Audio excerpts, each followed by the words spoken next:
Hello ಎಲ್ಲರಿಗೂ ನಮಸ್ಕಾರ. ಲಕ್ಷ್ಮೀ ರಾಮು ಕಿಚನ್ಗೆ ಸ್ವಾಗತ. ಇವತ್ತು ನಾನು ಬಟರ್ ಕುಲ್ಚಾ ಹಾಗೆ ಪನ್ನೀರ್ ಬಟರ್ ಮಸಾಲ ಮಾಡೋದು ತೋರಿಸ್ತಾ ಇದ್ದೀನಿ. ಕುಲ್ಚಾ ಮಾಡೋದಕ್ಕೋಸ್ಕರ 1 ಬಟ್ಲಷ್ಟು ಗೋಧಿ ಹಿಟ್ಟು, 1 ಬಟ್ಲಷ್ಟು ಮೈದಾ ಹಿಟ್ಟನ್ನು ಸೇರಿಸಿ ರುಚಿಗೆ ತಕ್ಕಷ್ಟನ್ನು ಉಪ್ಪು ಹಾಕ್ಕೊಂಡು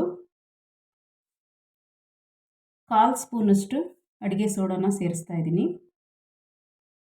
ಒಂದು ಅರ್ಧ ಸ್ಪೂನಷ್ಟು ಬೇಕಿಂಗ್ ಸೋಡಾ,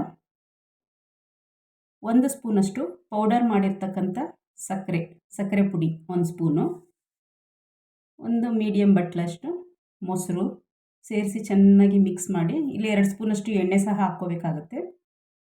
ಅದು ಕ್ಲಿಪ್ ಮಿಸ್ ಆಗಿದೆ, ಹಾಗಾಗಿ ಚೆನ್ನಾಗಿ ಮಿಕ್ಸ್ ಮಾಡಿ ಸ್ವಲ್ಪನೇ ನೀರು ಹಾಕ್ಕೊಂಡು ಕಲಿಸ್ಕೋಬೇಕು. ಹಿಟ್ಟು ಚೆನ್ನಾಗಿ ಕಲಸಿದ್ಮೇಲೆ ಸ್ವಲ್ಪ ಎಣ್ಣೆ ಹಾಕಿ ನಾವು ಒಂದು 5 ನಿಮಿಷಗಳ ಕಾಲ ನಾದಿ ಕೊಡಬೇಕು. ಚೆನ್ನಾಗಿ ನಾದಿದಷ್ಟು ಕುಲ್ಚಾ ಚೆನ್ನಾಗಿ ಬರುತ್ತೆ ಸಾಫ್ಟಾಗಿ. ಒಂದು 5 ನಿಮಿಷಗಳ ಕಾಲ ಈ ರೀತಿ ಚೆನ್ನಾಗಿ ನಾದಿ ನಂತರ ನಾವು ಒಂದು ಒದ್ದೆ ಬಟ್ಟೆ ಮಾಡಿ 1 ರಿಂದ 1.5 ಗಂಟೆ ಕಾಲ ನೆನೆಯೋದಕ್ಕೆ ಬಿಡಬೇಕಾಗುತ್ತೆ. ಒಂದು ಒದ್ದೆ ಬಟ್ಟೆನ ಮುಚ್ಚಿಟ್ಬಿಡೋಣ. 1 ರಿಂದ 2 ಗಂಟೆ ನೆನೆದ್ರೆ ತುಂಬ ಚೆನ್ನಾಗಿ ಬರುತ್ತೆ ಕುಲ್ಚಾ. ಈಗ ಪನ್ನೀರ್ ಗ್ರೇವಿ ಮಾಡೋದು ನೋಡೋಣ. ಒಲೆ ಮೇಲೆ ಒಂದು ಬಾಣಲೆ ಇಟ್ಟು ಅದಕ್ಕೆ ಸ್ವಲ್ಪ ಬೆಣ್ಣೆ ಹಾಗೆ ಎಣ್ಣೆ ಸೇರಿಸಿ ಪಲಾವ್ ಎಲೆ 2, 3 ಏಲಕ್ಕಿ, 1 ಪೀಸ್ ಚಕ್ಕೆ, 4 ಲವಂಗ, 1 ಕಪ್ ಏಲಕ್ಕಿ. ಬೆಳ್ಳುಳ್ಳಿ ಈಲ್ಕು ದಪ್ಪ ಇದ್ದರೆ 4 ಆದರೆ ಸಾಕಾಗುತ್ತೆ. ಇದು ಸಣ್ಣಗಿರೋದ್ರಿಂದ ನಾನು ಒಂದು 6 ರಿಂದ 7 ಬೆಳ್ಳುಳ್ಳಿ ಈಲ್ಕು ತೊಗೊಂಡಿದ್ದೆ. ಹಾಗೆ ಒಂದು ಅರ್ಧ ಇಂಚಷ್ಟು ಶುಂಠಿನ ಸಣ್ಣಗೆ ಹೆಚ್ಚಿ ಸೇರಿಸ್ಕೊತಾ ಇದ್ದೀನಿ. 3 ಬ್ಯಾಡಗಿ ಮೆಣಸಿನ್ಕಾಯಿನ ಈ ರೀತಿ ಮುರಿದು ಹಾಕ್ಕೋತಾ ಇದ್ದೀನಿ. 2 ಹಸಿಮೆಣಸಿನ್ಕಾಯಿ ಸಹ ಕಟ್ ಮಾಡಿ ಸೇರಿಸ್ಕೊತೀನಿ. ಇಲ್ಲಿ ನಾನು 3 ಗೆಡ್ಡೆ ಈರುಳ್ಳಿ ತೊಗೊಂಡಿದ್ದೆ. ಇಷ್ಟು ಗ್ರೇವಿ 2 ಪ್ಯಾಕ್ ಪನ್ನೀರ್ ತೊಗೊಂಡಿದ್ದೆ ನಾನು, ಅದಕ್ಕೆ ಇಷ್ಟು ಗ್ರೇವಿ ಬೇಕಾಗುತ್ತೆ. ಹಾಗಾಗಿ 3 ಗೆಡ್ಡೆ ಈರುಳ್ಳಿ, ಒಂದು 6 ಟೊಮೊಟೊ ಬೇಕು, ಹಣ್ಣಾಗಿರೋವಂಥ ಟೊಮೊಟೊ. ಮತ್ತು ಮೇಯ್ನ್ ಇದಕ್ಕೆ ತಿಕ್ನೆಸ್ಗೆ ಗೋಡಂಬಿನೇ. ಹಾಗಾಗಿ ನಾನು ಇಲ್ಲಿ ಉಂಡೆ ಗೋಡಂಬಿನ 18 ರಿಂದ 20 ಗೋಡಂಬಿ ತೊಗೊಂಡಿದ್ದೀನಿ. ಕಟ್ಟಾಗಿರೋ ಗೋಡಂಬಿ ಆದರೆ ಒಂದು 30-35 ಗೋಡಂಬಿ ತೊಗೋಬೇಕು. ಒಂದು ಮುಷ್ಟಿ ಪೂರ್ತಿ ಗೋಡಂಬಿ ಹಾಕಿದಷ್ಟು ಗ್ರೇವಿ ಚೆನ್ನಾಗಿ ಬರುತ್ತೆ. ಈರುಳ್ಳಿ ಅರ್ಧ ಫ್ರೈ ಆಗಿದೆ. ಆ ಸಮಯದಲ್ಲಿ ನಾವು 6 ಟೊಮೆಟೊನ ಈ ರೀತಿ ಸ್ಲೈಸಾಗಿ ಕಟ್ ಮಾಡಿ ಸೇರಿಸ್ಕೊಂಡು ಫ್ರೈ ಮಾಡ್ಕೋಬೇಕು. ಚೆನ್ನಾಗಿ ಫ್ರೈ ಆಗಬೇಕು. ಇದು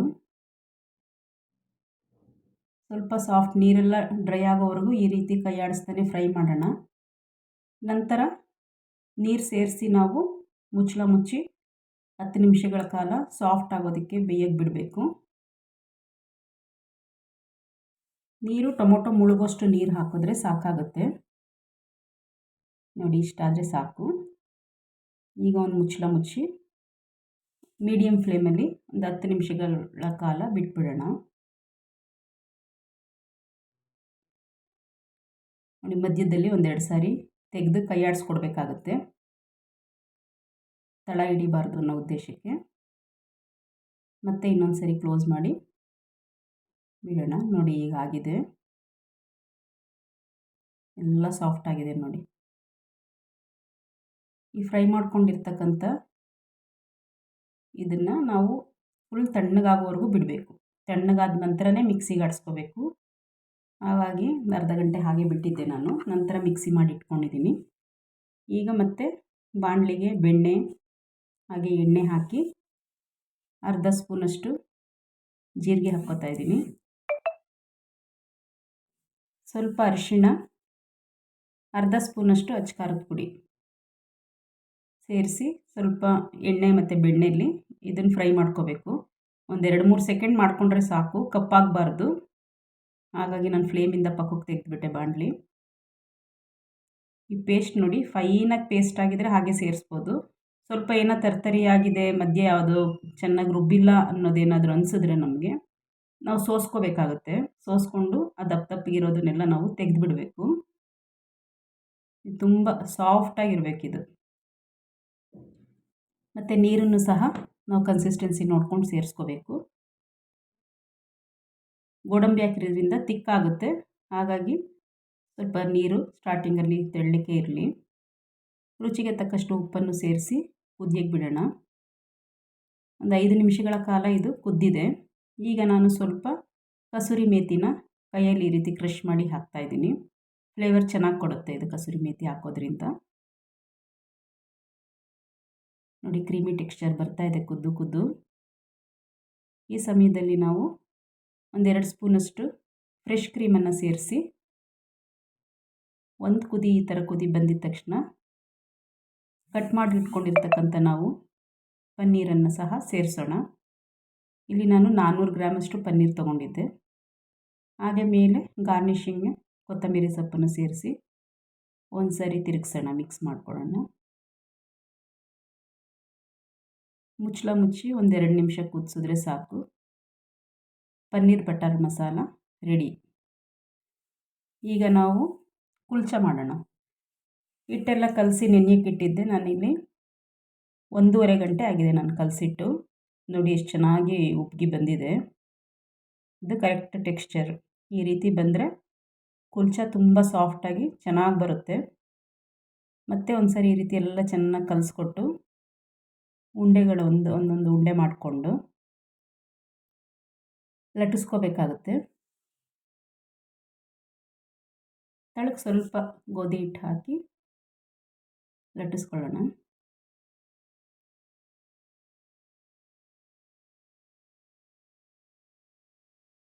ಮಧ್ಯಭಾಗದಲ್ಲಿ ಸ್ವಲ್ಪ ನಾವು ಎಳ್ಳು ಹಾಗೆ ಕೊತ್ತಂಬರಿ ಸೊಪ್ಪು ಹಾಕಬೇಕು. ನಾನಿಲ್ಲಿ ಬಿಳಿ ಎಳ್ಳನ್ನು ಹಾಕ್ತಾಯಿದ್ದೀನಿ. ಕಪ್ಪು ಎಳ್ಳು ಹಾಕಿದ್ರೆ ಕುಲ್ಚಾದಲ್ಲಿ ಎತ್ತಿ ಕಾಣುತ್ತೆ, ಹೈಲೈಟಾಗಿ ಕಾಣುತ್ತೆ, ಅದು ನೋಡೋಕ್ಕೂ ತುಂಬ ಚೆನ್ನಾಗಿರುತ್ತೆ. ನಾನಿಲ್ಲಿ ಬಿಳಿ ಎಳ್ಳನ್ನು ಸೇರಿಸ್ತಾ ಇರೋದ್ರಿಂದ ಅಷ್ಟೊಂದು ಎತ್ತಿ ಕಾಣಲ್ಲ, ಬಟ್ ರುಚಿ ಚೆನ್ನಾಗಿರುತ್ತೆ. ಕುಲ್ಚಾ ರೌಂಡಿಗಿರಲ್ಲ, ಓವಲ್ ಶೇಪ್ ಇರುತ್ತೆ, ಹಾಗಾಗಿ ನಾವು ಓವಲ್ ಶೇಪಲ್ಲೇ ಲಟ್ಟಿಸ್ಕೋಬೇಕು. ಎಳ್ಳು ಮತ್ತು ಕೊತ್ತಂಬರಿ ಸೊಪ್ಪು ಹಾಕಿರೋ ಭಾಗನ ಕೆಳಗಡೆ ಮಾಡಿ ಮೇಲ್ಭಾಗಕ್ಕೆ ನಾವು ನೀರನ್ನು ಸಂಪೂರ್ಣವಾಗಿ ಅಪ್ಲೈ ಮಾಡಬೇಕು. ಹೆಂಚು ಕಾಯಕ್ಕೆ ಇಟ್ಟಿದ್ದೀನಿ. ಕಾಯೋಷ್ಟೊತ್ತಿಗೆ ಇನ್ನೊಂದು ಲಟ್ಟಿಸ್ಕೊಂಡು ರೆಡಿ ಮಾಡ್ಕೋತಾ ಇದ್ದೆ. ಈಗ ಹೆಂಚು ಕಾಯ್ದಿದೆ ನೋಡಿ. ನೀರು ಅಪ್ಲೈ ಮಾಡಿರೋ ಭಾಗನ ನಾವು ಹೆಂಚು ಕಡೆಗೆ ಹಾಕಬೇಕು. ಸ್ವಲ್ಪ ಲೈಟಾಗಿ ಈ ರೀತಿ ಟ್ಯಾಪ್ ಮಾಡಿಕೊಟ್ರೆ ಹೆಂಚಿಗೆ ಕಚ್ಕೊಳ್ಳುತ್ತೆ ಕುಲ್ಚಾ. ನೋಡಿ ಎಷ್ಟು ಚೆನ್ನಾಗಿ ಗುಳ್ಳೆ ಥರ ಬರ್ತಾಯಿದೆ. ಪಕ್ಕ ಡಾಬಾ ಸ್ಟೈಲ್ ಕುಲ್ಚಾ ರೆಡಿ ಆಗ್ತಾಯಿದೆ. ಎಲ್ಲರೂ ನಿಮ್ಮ ಮನೆಗಳಲ್ಲಿ ಮಾಡಿ ಖುಷಿ ಆಗ್ಬಿಡ್ತೀರ ನೀವೇನೆ. ಇಷ್ಟು ಚೆನ್ನಾಗಿ ಬಂತಾ, ಇದನ್ನು ತಿನ್ನೋಕ್ಕೆ ನಾವು ಡಾಬಾಗೆ ಹೋಗ್ತಾ ಇದ್ವಾ ಅಂತ ನಿಮಗೆ ಎಲ್ಲೋ ಒಂದು ಕಡೆ ಅನಿಸುತ್ತೆ. ಅಷ್ಟು ಚೆನ್ನಾಗಿ ಬರುತ್ತೆ. Perfect dhaba style kulcha ready ಆಗ್ತಾಯಿದೆ. ಇಷ್ಟ ಆದರೆ ಎಲ್ಲರೂ ನನ್ನ ಚಾನಲ್ನ ಲೈಕ್ ಮಾಡಿ, ಶೇರ್ ಮಾಡಿ, ಕಮೆಂಟ್ ಮಾಡಿ. ಹಾಗೆ ಯಾರೆಲ್ಲ ಸಬ್ಸ್ಕ್ರೈಬ್ ಮಾಡದೆ ನೋಡ್ತಾ ಇದ್ದೀರಾ ದಯಮಾಡಿ ಸಬ್ಸ್ಕ್ರೈಬ್ ಮಾಡಿ ಅಂತ ಕೇಳ್ಕೊತೀನಿ. ನೋಡಿ ಈಗ ಆಗಿದೆ. ಎಳ್ಳು ಮತ್ತು ಕೊತ್ತಂಬರಿ ಸೊಪ್ಪು ಕಡೆ ಹಾಕಿರ್ತೀವಲ್ಲ, ಆ ಕಡೆಗೆ ನಾವು ಸ್ವಲ್ಪ ಬೆಣ್ಣೆನ ಮೆಲ್ಟ್ ಮಾಡಿ ಇಟ್ಕೊಂಡಿರಬೇಕು. ಅದನ್ನು ಅಪ್ಲೈ ಮಾಡಬೇಕು. ನೋಡಿ ಹಿಂಭಾಗ ಎಷ್ಟು ಚೆನ್ನಾಗಿ ಬಂದಿದೆ, ತಂದೂರಲ್ಲೇ ಬೇಯಿಸಿರೋ ಥರನೇ ಬಂದಿದೆ ಅಲ್ಲ. ಇನ್ನೊಂದನ್ನು ಹಾಗೆ ತೋರಿಸ್ತಾ ಇದ್ದೀನಿ ನೋಡಿ. ಈ ರೀತಿ ಲೈಟಾಗಿ ಟ್ಯಾಪ್ ಮಾಡಿ ಗುಳ್ಳೆಗಳೆಲ್ಲ ಬರೋಕ್ಕೆ ಶುರುವಾಗುತ್ತೆ. ಮೇಲ್ಭಾಗ ಸ್ವಲ್ಪ ಬಣ್ಣ ಚೇಂಜ್ ಆಗುತ್ತೆ, ಆಗ ಕೆಳಗಡೆ ಭಾಗ ಬೆಂದಿದೆ ಅಂತ ನಮಗೆ ಗೊತ್ತಾಗುತ್ತೆ. ಆ ಸಮಯದಲ್ಲಿ ನಾವು ಹೆಂಚನ್ನು ತಿರುಗಿಸಿ ಫ್ಲೇಮಲ್ಲಿ ನೇರವಾಗಿ ಇನ್ನೊಂದು ಭಾಗನ ಬೇಯಿಸ್ಕೋಬೇಕು. ನೋಡಿ ಈ ರೀತಿ. ನೋಡಿ ಎಷ್ಟು ಚೆನ್ನಾಗಿ ಬಂದಿದೆ ಗುಳ್ಳೆಗಳೆಲ್ಲ. ಪೂರ್ತಿ ಈ ರೀತಿ ನಾವು ಹೆಂಚು ಆ ಕಡೆ ಈ ಕಡೆ ಮಾಡಿಕೊಂಡು ಕುಲ್ಚಾನ ಪೂರ್ತಿ ಬೇಯೋ ರೀತಿ ನಾವು ನೋಡ್ಕೋಬೇಕು. ಸೈಡ್ಸು ಎಲ್ಲದಕ್ಕೂ ಫ್ಲೇಮ್ ತಾಗೋ ಹಾಗೆ ಹೆಂಚನ್ನ ತಿರುಗಿಸಿ ಬೇಯಿಸ್ಕೋಬೇಕಾಗುತ್ತೆ. ನೋಡಿ ಈ ರೀತಿ ಕರೆಕ್ಟಾಗಿ ಬೆಂದಿದೆ. ಮೆಲ್ಟ್ ಮಾಡಿ ಇಟ್ಕೊಂಡಿರ್ತಕ್ಕಂಥ ಬೆಣ್ಣೆನ ಮೇಲ್ಭಾಗಕ್ಕೆ ಅಪ್ಲೈ ಮಾಡಿದ್ರೆ ಬಟರ್ ಕುಲ್ಚಾ ರೆಡಿ ಆಯಿತು. ಪನ್ನೀರ್ ಬಟರ್ ಮಸಾಲದೊಂದಿಗೆ ಬಟರ್ ಕುಲ್ಚಾ ರೆಡಿ. ಇನ್ನೊಂದು ಹೊಸ ರೆಸಿಪಿಯೊಂದಿಗೆ ಭೇಟಿಯಾಗೋಣ. ನಮಸ್ಕಾರ ಎಲ್ಲರಿಗೂ. Thank you.